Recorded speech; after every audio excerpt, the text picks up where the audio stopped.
So what happens in the 1920s that led to this first significant migration of Mexicans to the United States? And when I say significant, I mean in terms of number.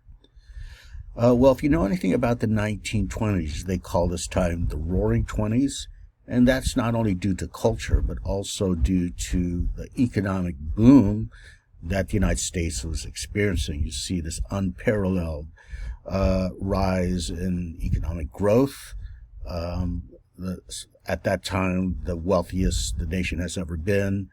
You see a rise in living standards and wage. You see even the working class enjoying much more better wages than, even just a decade before that. So the 1920s, again, is called the Roaring Twenties for that reason. It's partly economic. So with this period of unparalleled economic growth, of course, that's experienced in the Western industries. As we mentioned, industries in the West are different from those in, let's say, Chicago, New York City. In the West, you're talking about the mining industry, agribusiness industry, the railroad industry. Now, at this time in the 1920s, the agribusiness sector was especially thriving, and it was especially in short supply of cheap labor. So where would the American growers, the farm owners, where would they look to replenish their cheap labor supply? And the answer to that would be Mexico.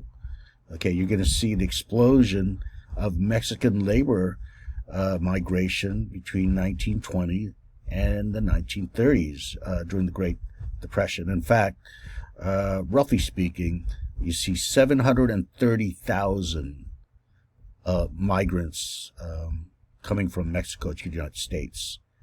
So again, as I just stated, this is the first significant, in terms of numbers, significant labor migration of Mexican persons to the United States, again occurring during the 1920s and into the 30s.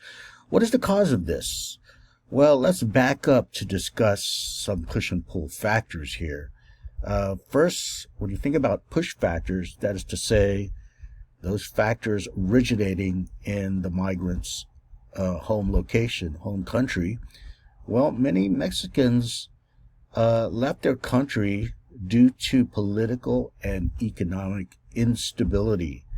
As I previously mentioned, there's an event called the Mexican Revolution that occurs in the early 20th century that's going to lead to political turmoil and upheaval. And especially you're going to see rural farmers. They call them campesinos. Okay, campesino means kind of like a peasant farmer, right? Not the rich farmer, but more the poorer farmer in the rural areas of Mexico. Well, a lot of the campesinos would lose their land because of this political upheaval, and they could not find work in Mexico. But lucky for them, there's going to be a demand for farm work, which would spike in the United States by the 1920s. So, moving to the pull factors here, as I already mentioned, there's this economic boom during the 1920s, combined with the need for cheap labor. Yet, let's examine this more closely. Why is there a need for cheap labor at this specific time? Well, this sends us back to the 1924 Immigration Act, which is also called the Johnson-Reed Act, something we discussed earlier. Now, going back to the Industrial Revolution, which we need to go back to the 1800s for this, the last few decades of the 19th century, when we experienced what historians call the Gilded Age. Again, that's our Industrial Revolution. And that spills over to the early 1900s, the 20th century.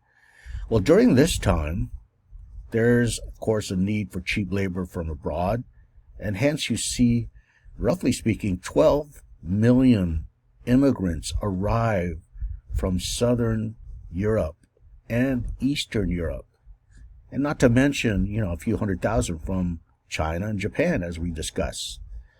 but really the large numbers are coming from Europe.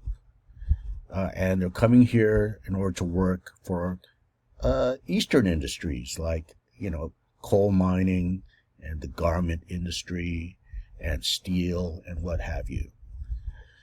Now, however, there's going to be a backlash against immigration that reaches a peak by the 1920s. Okay, if you recall the term nativism, when you think about the 1920s, this is really the crest, if you will, of nativist fervor that breaks out here. This is a backlash against immigration that, again, has been happening during the Industrial Revolution for already decades, decade after decade. And you see so many different immigrants from so many different parts of the world that many of the Northern Europeans, or to be specific, Anglos, not to mention, Western Europeans, well, they felt like their so-called racial stock, quote unquote, was being diluted by all these Italians and Greeks and Russians and Polish. So this nativist fervor led to the passage of the 1924 Immigration Act, also known as the Johnson-Reed Act. And one part of this is the national origins quota. The national origins quota. And here's a case where the countries were listed in alphabetical order, and they determined a yearly quota allowed per country in terms of, allowable immigrants to enter the United States. One thing you'll notice is that in that list, those countries that are, quote, white, such as England and France and Scandinavian countries and parts of Germany, right? Well, they have a high quota of allowable immigrants per year. And you compare that with Italy and with Eastern Europeans, well, it's much lower compared to the Anglos, right? So the whole point with the 1924 Immigration Act and the national origins quota is that it is based on race. It's racist.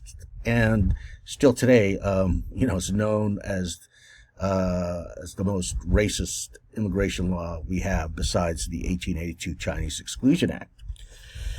Okay, now what about Asians? As we acknowledge, the Chinese and Japanese were completely excluded. In fact, Asians as a whole were excluded with the Asian Immigration Exclusion Act. That's part of the 1924 Immigration Act.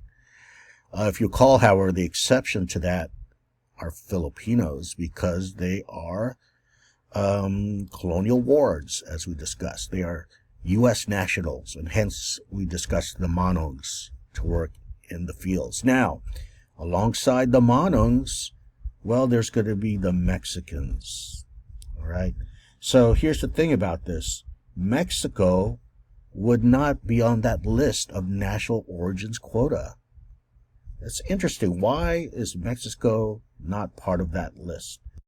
Well, the reason is that agribusiness lobbyists fought very hard to make sure Mexico wasn't included in the national origins quota, right? Because they need their cheap labor in the West.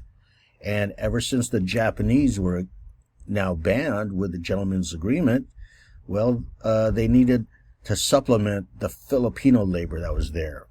Okay, so here's where you get Mexicans working alongside Filipinos in agribusiness. And by the way, decades later, into the 60s and 70s, you're going to see them unite, in this united front that's going to be led by Chavez, right, and Dolores Huerta, and this would be the United Farm Workers, okay? But that's jumping decades later. But this is the beginning of that labor force in the West Coast comprised of Filipino workers and Mexican workers. Now, at the same time, nativists in the West Coast still didn't like the idea of Mexico being exempt from immigration restriction. So a compromise was struck here. And part of that compromise is that the United States would create the U.S. Border Patrol. And indeed, this was created in 1924, the same year as the 1924 Immigration Act. Hopefully you could see the connection here, politically speaking, right? So the U.S. Border Patrol was created in 1924 in order to appease the nativists. Okay, and again, I have to remind you, this is the high point of nativism, the 1920s. But at this time, you have to say that the agency, the Border Patrol, was actually more symbolic, unlike today, where, as I just described it, that border is militarized, right, by the Border Patrol.